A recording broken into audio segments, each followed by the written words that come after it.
Welcome to the Daily Devo. My name is Grant, and today we are talking about Christ's revealing light.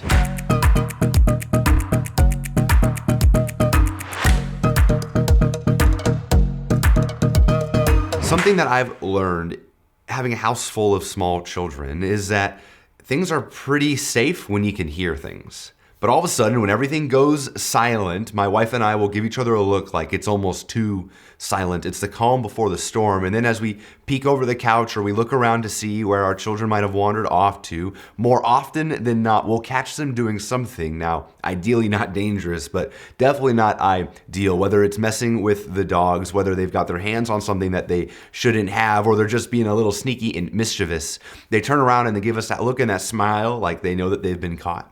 Now, lucky for us, our little ones are so small that the scale of what they could do wrong or how they could hurt themselves feels pretty minimal to this point. But I'm sure you can relate to this idea that as you got older, there are things that you and we would do in secret and in private places.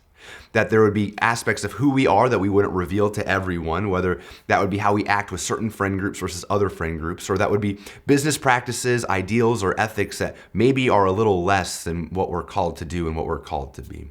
Whatever it is, my guess is that you're watching this because you're human, is that there are things that you wish other humans didn't know about. And more often than not, those things tend to be the less savory things about us, the less than ideal things about us.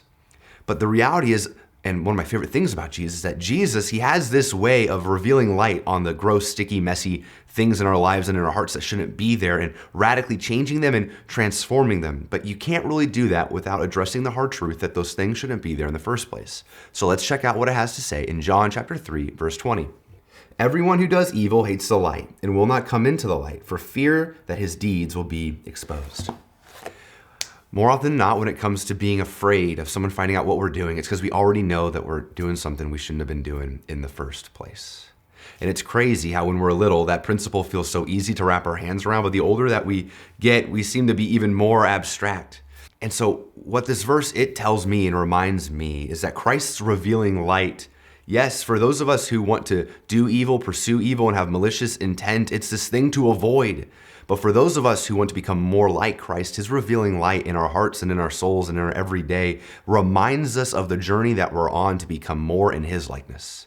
There's a painful pruning when we reveal the brokenness that we've been hiding, when we reveal sin that we've kept secret. But in those beautiful moments when Christ's light reveals it, it's when he interacts with it and can change it and make something new. And when we hand it over to him, that process of sanctification is incredible, and it's the life change that we're looking for. It's the joy that we have.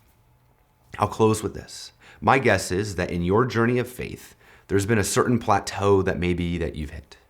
That you were a little bit not like Jesus when you started following Jesus. Now that you've started following him, you've given him certain areas of your life. But my ask is this: are there areas of your life that you don't want to reveal to Jesus in his light? Are there areas of your life that you know it would be incredibly painful and powerful if you were to get a hold of? Well, then my guess is you already know what to do after our conversation today, to reveal all parts of your heart and your life to Christ, to begin that work to become more like him. Thank you for watching the Daily Devo.